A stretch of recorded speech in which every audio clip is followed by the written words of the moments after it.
हे guys, Sanjeev है। Welcome back to my channel. और आज मैं प्योरलेस मार्शल स्पिरिट का पार्ट नंबर 14 एक्सप्लेन करने जा रहा हूँ। लेकिन शुरुआत के पहले गाइस मैं आप सभी लोगों को बता दूं कि आप सभी को पता ही है कि मैं अब से डिवाइन पर्सपेक्टिव को एक्सप्लेन नहीं कर सकता, लेकिन इसके बदले मैं एक नई कहानी को एक्सप्लेन करने जा रहा हूँ जो 1-2 दिन के अंदर बस आने ही वाली है। तो गाइस चलिए बिना किसी देर के, बिना किसी हिचकिचाहट के शुरू करते हैं आज की वीडियो।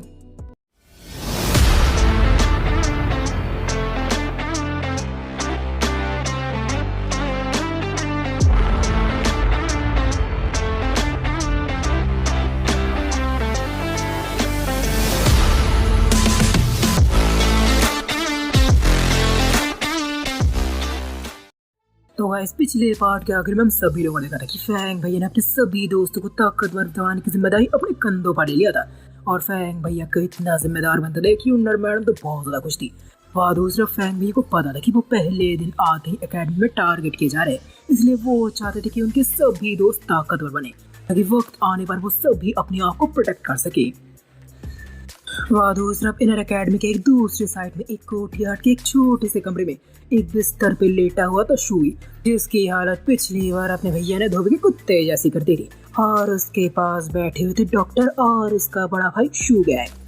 डॉक्टर तो साफ जवाब दे देता है कि भाई हमसे ना हो पाएगा, हमको जाने दो। ये सुनकर शू गैंग तो गुस्से से बौखला जाता है। वो दहाड़ते हुए सिंथियान से पूछता है कि आखिर हुआ क्या था। तभी सिंथियान भी सारे बातों को ज्यादा मिर्च मसाला लगा के बोलता है। जो सुनकर तो शू गैंग और ज्यादा भड़क जाता है। वो दहाड़ते हुए कहता है, एक नए आए छोकरे का इतने हिम्मत की हमरे मुन्ना को हाथ लगाए, हम अभी जाकर उसकी हड्डी पसलियों का चूरमा बना देता है।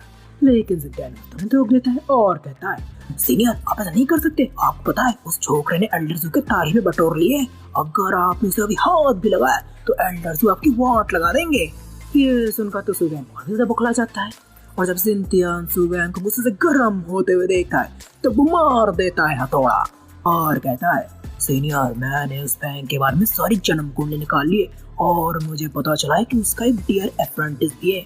अगर हम किसी तरह से उसे डेथ अरीना में खींच ले तो। और उसके आगे तो शू गैंग को बताने की जरूरत भी नहीं पड़ती और उसके चेहरे पर एक खतरनाक स्माइल आ जाती है, जिससे वो साहब किसी नरक से उतरे हुए शैतान से कम नहीं लग रहा था। वहाँ दूसरा भी सभी षड्यंत्र से अनजान फैंग है तो मस्त कल्टीवेट कर रहे थे। इस वक्त वो जिस टेक्निक का इस्तेमाल कर रहे थे उसका नाम था क्लोज इन कॉम्बैट टेक्निक। वैसे तो किसी आम इंसान के लिए इस तकनीक को मास्टर करने के लिए सालों लग जाते हैं, लेकिन फैंग भाई ने अपनी गोल्डन फर्नेस की वजह से इस तकनीक को कुछ ही समय में मास्टर कर लिया था, जिसका उन्हें भरपूर फायदा हो रहा था। और इसी की मदद से उनका कल्टीवेशन स्पीड दिन दुगनी रात चौगनी तेज से बढ़ रही थी। जिस दौरान वो डिवाइन गेटरिलम के सेकंड स्टेज पर पहुंच गए थे। जिसके बाद फैंग भैया अपने सभी तकनीकों के बारे में विचार करने लगते कि उनके पास मौजूद सभी तकनीक फास्ट एंड फ्यूरियस है, बिल्कुल उनके कैरेक्टर के मुताबिक। लेकिन उनके पास मौजूद एक तकनीक जिसका नाम रेन एंड पैटर्न स्वॉर्डमैनशिप था, वो कुछ ज्यादा सॉफ्ट एंड एलिगेंट है, बिल्कुल उनके नेचर के बिल्कुल ऑपोजिट। इसलिए वो समझ गए थे कि अब वक्त आ गया था कि नए स्वॉर्ड्समैन स्किल को सीखने का। जब वो ऐसे अपनी तकनीकों पर विचार कर ही रहे थे तभी उन्हें एक चीख सुनाई देती है, अब तो नहीं बच सकता। फैंग भाई ने सोचा था कि इस पहाड़ी में कोई आता जाता नहीं है तो वो यहाँ पर शांति से कल्टीवेट करेंगे, लेकिन शायद उनकी ये शांति ऊपर वाले को मंजूर नहीं थी। इसलिए फैंग भाई चल पड़ते उस तरफ देखने की कौन उनकी शांति को भंग करने आए हैं। और जब वो वहाँ पर पहुँचते तब उन्हें खून से लथपथ आदमी देखता है, जिसे देखकर सब समझ में आ रहा था कि भाई साहब ने यहाँ पर आने में बहुत पापड़ बेल है। और उनके सामने खड़े थे 4 नकाबपोश आदमी जो उस घायल आदमी को घूरते हुए कहते हैं, भाई इतना भाग के क्या फायदा, चुपचाप वो ब्लेड हमारे हवाले कर दे तो शायद मैं तुझे कम दर्दनाक मौत दूं। लेकिन ये सुनकर तो भाई साहब मानो गुस्से पकड़ा जाते हैं, मानो कि उनकी किडनी ही मांग लियो। वो दहाड़ते हुए कहते हैं, दे दूं, तुम्हें पता है कि मैंने इसके लिए कितनी कुर्बानियां दी है। 3 साल मैंने तुम्हारे मास्टर की चाकरी की है। और जो लड़की मुझसे इतना शिद्दत से प्यार करती थी उस लड़की को भी मैंने तुम्हारे मास्टर को तोहफे के रूप में दे दिया। यह सुनकर वह दूसरा फैंग भी मन ही मन सोचते हैं, अब ये इंसान है कि जानवर, इसने अपनी मंशा को पूरा करने के लिए अपने प्यार को भी कुर्बान कर दिया। लेकिन फैंग भैया ये भी समझ गए थे कि ये आदमी कितना भी बड़ा कमीना क्यों ना, उसके हाथ में मौजूद ये ब्लेड जरूर कोई खजाना होगा जिसकी कोई बहुत बड़ी लेगेसी है। वह दूसरा उस घायल आदमी की चपड़ सुन उन 4 नकाबपोशों के कान भी पक गए थे, इसलिए वो तुरंत उसे मारने के लिए उसकी तरफ लपकते हैं। वह दूसरा जिस ब्लेड को पाने के लिए उस आदमी ने इतनी सारी कुर्बानियां दी वो ब्लेड आखिर में उसके हाथ आने के बाद भी वो उसके असली पावर को एक्टिवेट नहीं कर पाया था। यही सोचकर वो निराश हो जाता है और मौत के लिए अपने आप को तैयार कर लेता है। लेकिन उसी पल में हो जाता है एक चमत्कार और उसके सभी दुश्मनों पर हो जाता है एक भयंकर वार। और इसे करने वाले कोई और नहीं थे अपने फैंग भैया।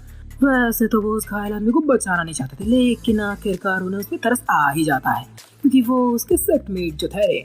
तभी वो उस आदमी से कहता है, ओ सीनियर, आपको मरने की इतनी भी क्या जल्दी है? ये सुनकर वो आदमी हैरान हो जाता है क्योंकि उसे यकीन नहीं हो रहा था कि एक पल पहले वो मरने वाला था, लेकिन अभी वो जिंदा खड़ा है। लेकिन अगले पल वो टेंशन भी आ जाता है क्योंकि वो समझ गया था कि फैंग भी ने उसकी सारी बातें सुन ली।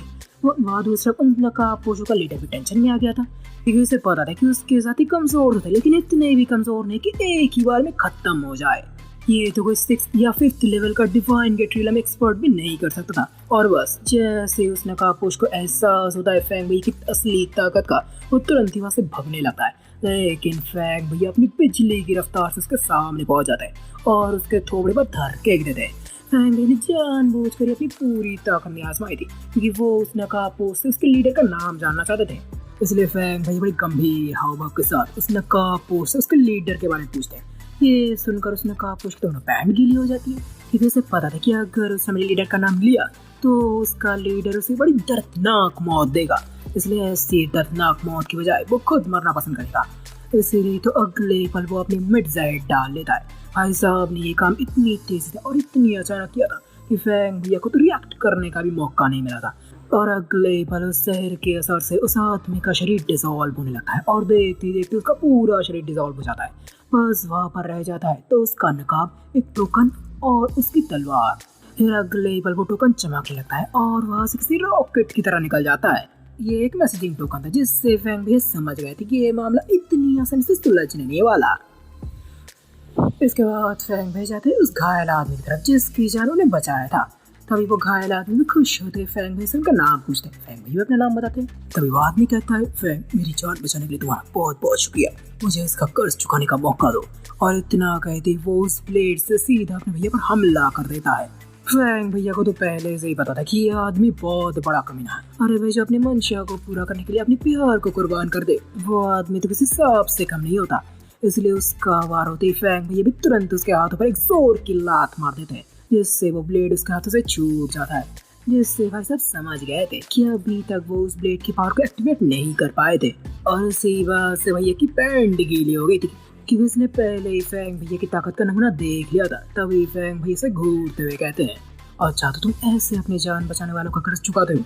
जिससे बाद में कांपते हुए आवाज में कहता है, अब भाई मुझे माफ कर देना, मुझे लग रहा था कि तुम मेरे ब्लेड को छीनने की कोशिश करोगे। यह सुनकर फैंग भैया भी समझ गए थे कि ये भाई साहब इस ब्लेड से इतना शिद्दत वाला प्यार करते कि इसके आगे ना इसे अपना प्यार दिखता है और ना ही इसे अपनी जान बचाने वाले। इसीलिए उन्होंने भी सोच लिया था कि अब वो इसे मारेंगे तो इसी ब्लेड से मारेंगे। और जब भाई साहब को अपने भैया के सोच का अंदाजा होता है तब तो वो अपने भैया से अपनी जान की भीख मांगने लगता है। लेकिन फैंग भैया का कोई इरादा नहीं था इसे अब जिंदा रहने देने का क्योंकि भाई साहब मौत के ही लायक थे। इसलिए अगले ही पल वो उस पर हमला कर देता है और उसे एक ही बार में टपका देता है। फिर इन सभी चीजों को निपटाने के बाद वो सीधा घर लौट आते हैं देखने की आखिरकार उन्होंने इस बार कितनी लूट हासिल की है। और उन्हें पता चलता है कि सच में उन्होंने कमाल की लूट हासिल की है। और इसके साथ ही साथ उन्हें एक कमाल की स्वॉर्ड स्किल मिली जिसका नाम था लाइटनिंग टैरेंट ब्लेड। इस बात से तो फैंग भैया कुछ ठिकाना नहीं था क्योंकि जब वो एक नए ब्लेड स्किल के बारे में खोज कर ही रहे थे तभी अचानक उन्हें एक नई ब्लेड स्किल मिल गई थी। इसलिए वो समझ गए थे कि वो गॉड के सबसे प्यारे बच्चे प्यारे हैं।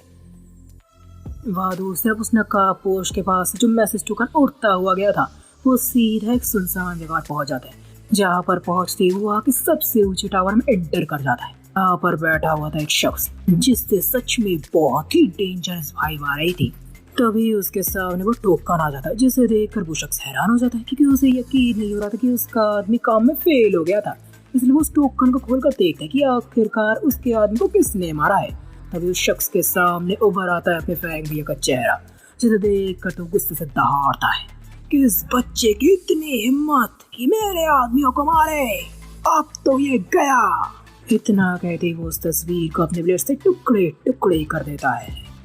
वह दूसरा फैंग भैया भी अपने ऊपर मंडराते इस खतरे से पूरी तरह से अनजान नहीं थे। उन्हें पता था कि उन्होंने जिस नकाबपोश को मारा है यानी कि स्वॉट पेविलियन के लोगों को, उसका मास्टर कोई आम इंसान नहीं है। वो लगभग एक शेफर्ड ट्रिलम का एक्सपर्ट तो जरूर होगा, नहीं तो उसमें इतनी बड़ी पेविलियन को चलाने की काबिलियत नहीं होती।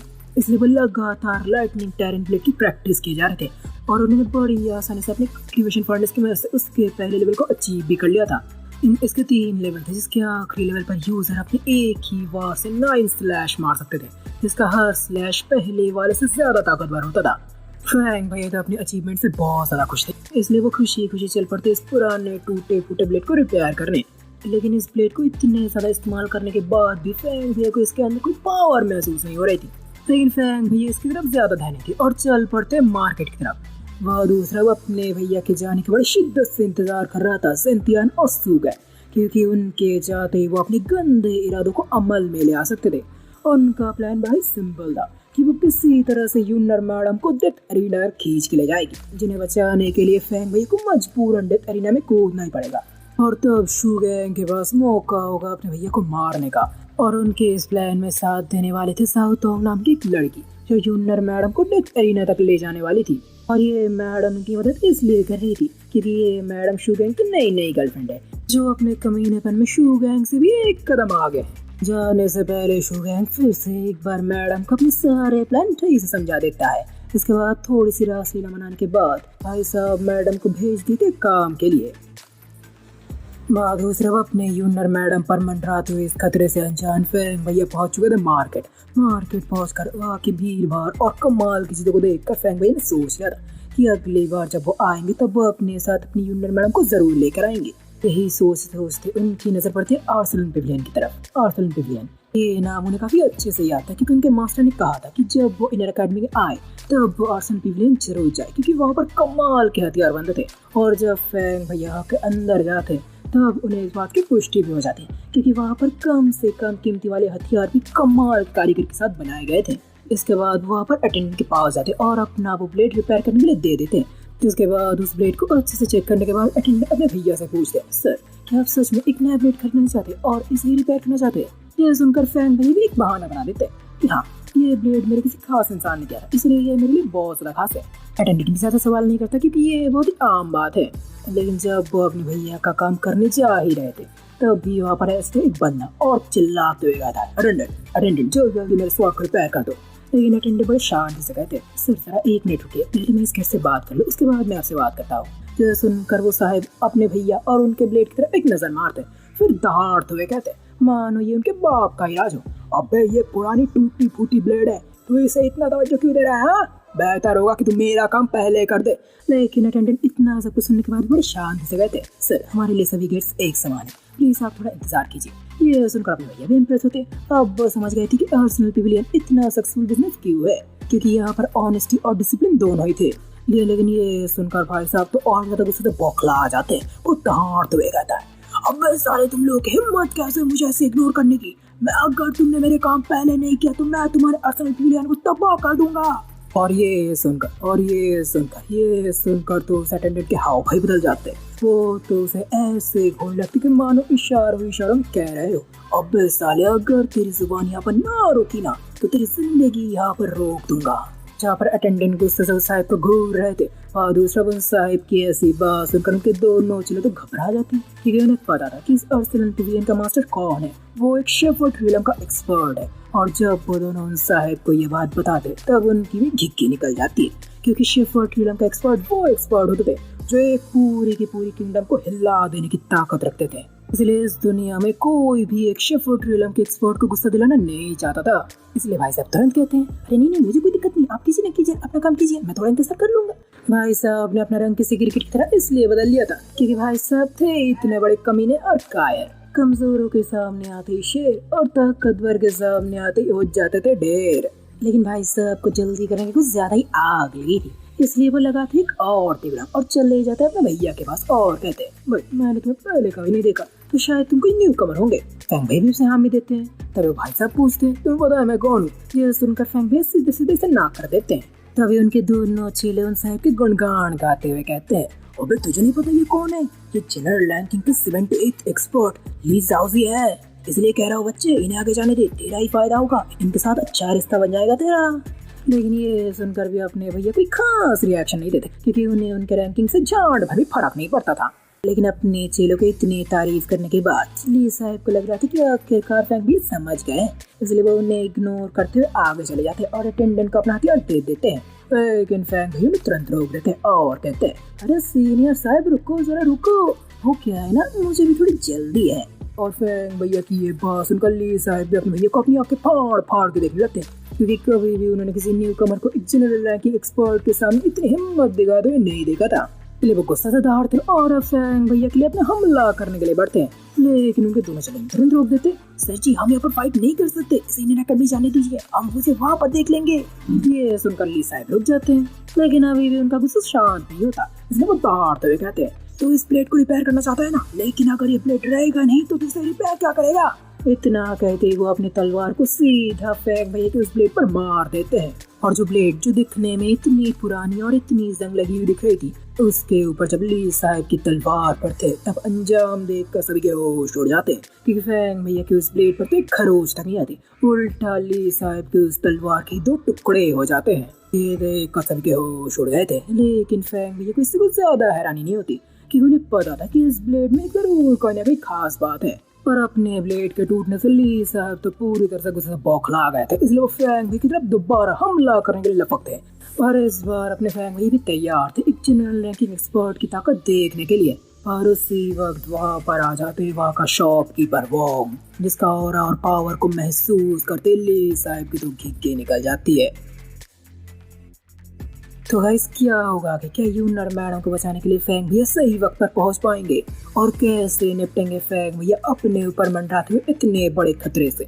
जानने के लिए देखते रहिए आप मेरी इस कहानी को the peerless martial spirit. Guys मेरी वीडियो अगर आपको थोड़ा सा ही पसंद आता तो प्लीज आप मेरी वीडियो को एक लाइक, शेयर एंड सब्सक्राइब जरूर ठोक देना। तो चलिए गाइस आज के लिए विदा लेता हूँ आपसे।